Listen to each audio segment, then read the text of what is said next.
What's up, everybody, and welcome in to another edition of the Sit Down. As always, if you enjoy this video, please make sure you hit that like button and let me know what you think of today's discussion in the comment section below. If you're new around here, you just haven't done it yet. We're living in a rocket seeing this video for the first time. I don't know what you're waiting for. Hit that subscribe button below now so you never miss another Sit Down video. Today's video is powered and presented by Profit X, the first sports prediction exchange in the country. Profit X, the best odds in the business. Bet now. You're not betting against a sports book. You're betting with odds that you set or others set. It's the newest and best in gambling. Make sure you check it out now. The pinned comment has all the details. Click the link and get gambling today on the NBA playoffs, Major League Baseball, the NHL, and other sports. What up, everybody? We are back, and it is a new staple here on the channel. Something I'm going to continue. It's Mob Movie Monday. And last week, I did a review on my thoughts on Alto Nights. And I have to admit, I was a little surprised. I enjoyed the film. Today, we're going to review Mob Cops, a film that recently came out on a limited basis around the country. It is also on Amazon Prime. You can watch it for $6.99. Is it worth $6.99? Let's talk about it. Mob Cop stars David Arquette and a person called Jeremy Luke. And I think that's something I want to start with right out of the gate.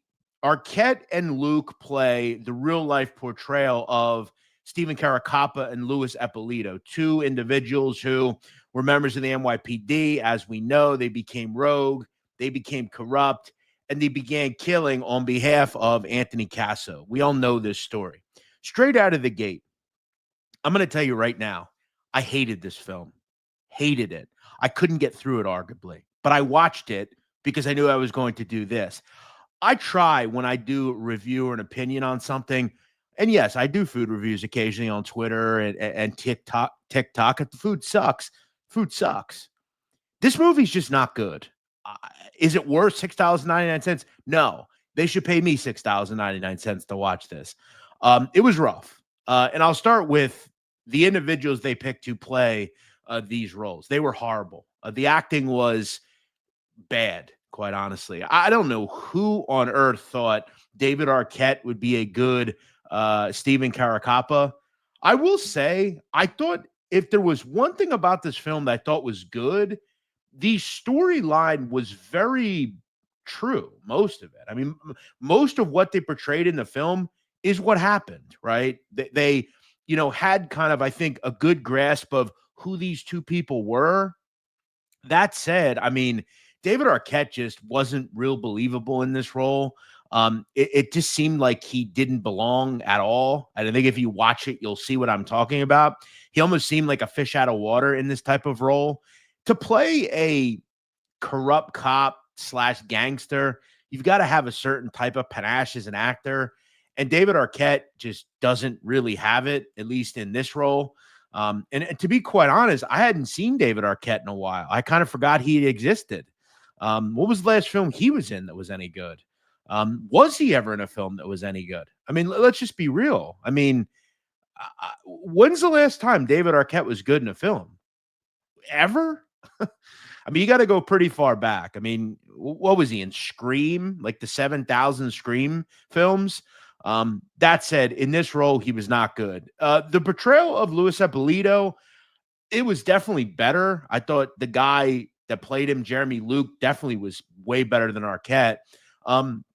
That said, he came across a little kind of too much into the role to me.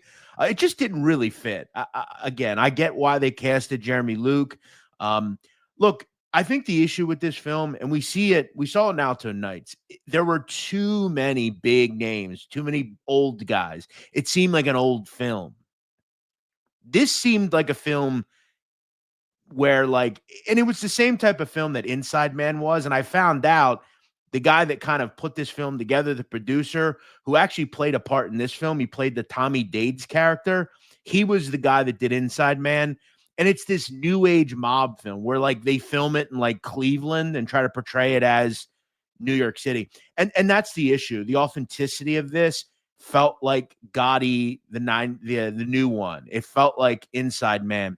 They didn't put, and I know it costs a lot to do this, but there's two things that decipher whether films like this will be good or not. Films that spend money. Okay. They're willing to use the real names of these people. They're willing to film these in New York City. You get the real feel. I mean, there were times in this film, like particularly in this scene, right? Like all these scenes, it looked like they were literally on a set. You could see it. Like it was like fake. It didn't even look like New York City. It was just really goofy. Now, I will say this guy right here, I believe his name is Joseph Russo.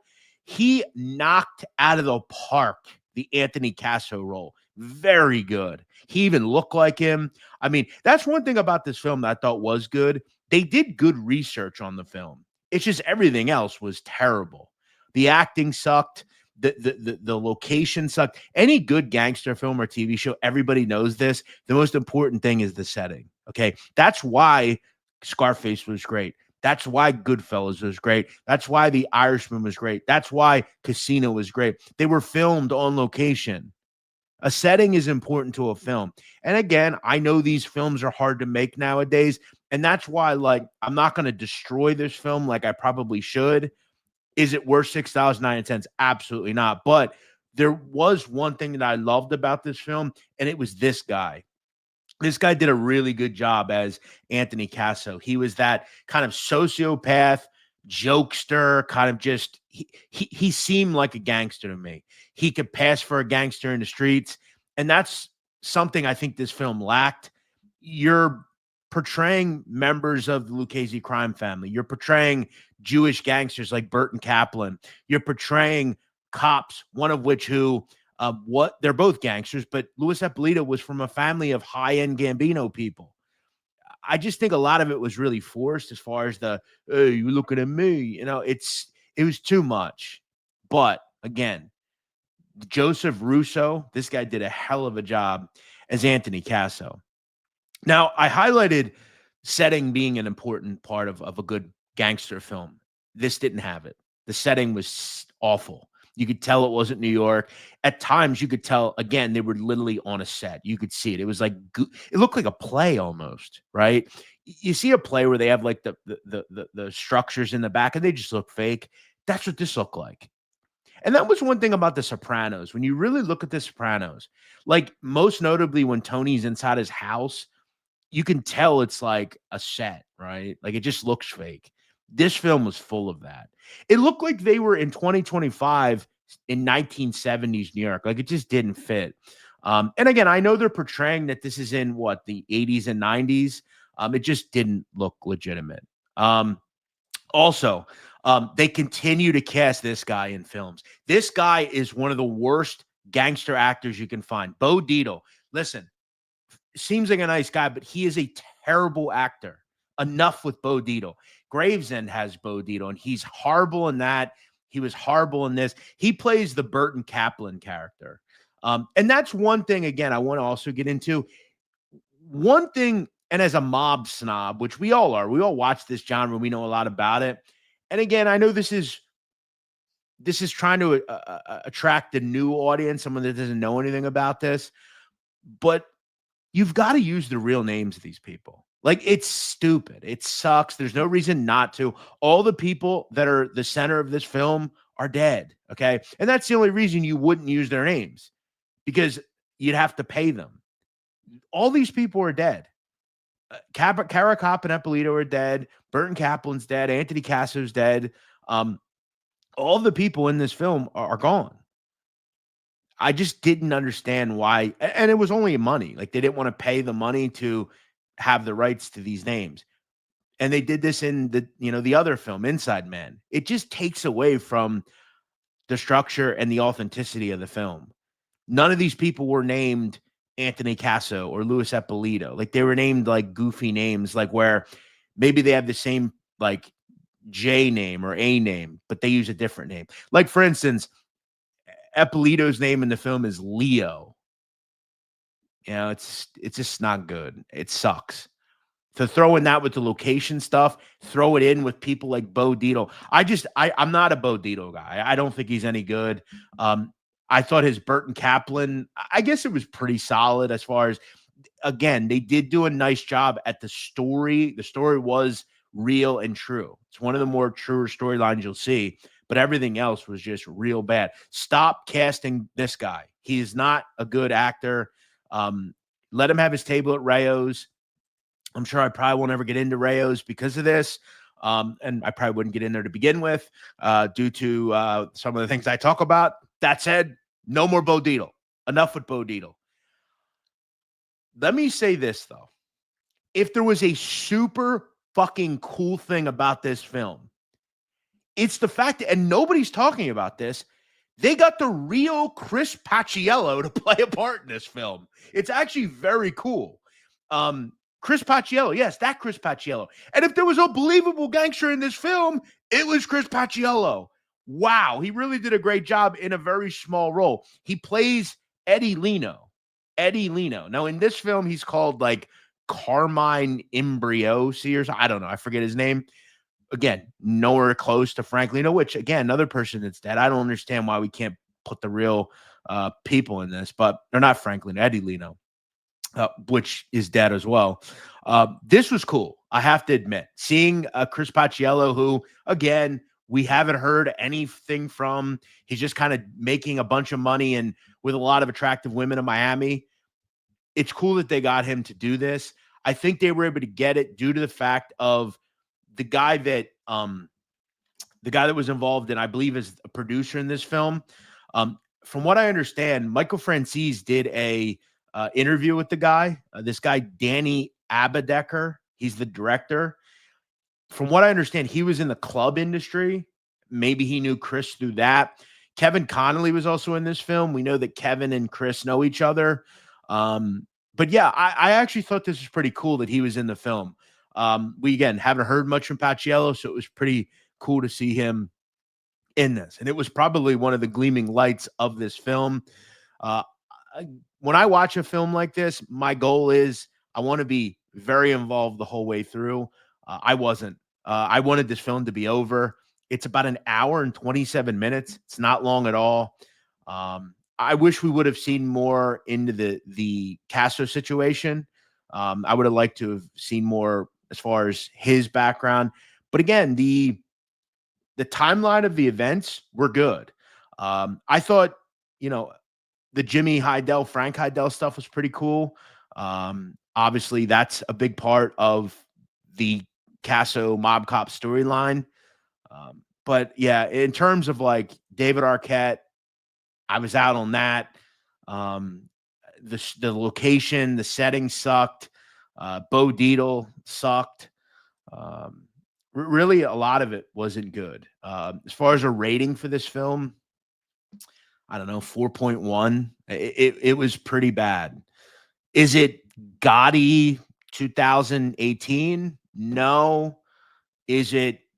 And we talked about this last week. I have 4 levels of mob films. The elites, right? That's going to be your Casino, your Goodfellas, your Godfather. Then you have that second level, which is your Donnie Brasco's, Gotti HBO, A Bronx Tale. Then you have your third level, your Alto Knights, your Kill the Irishman, films like that.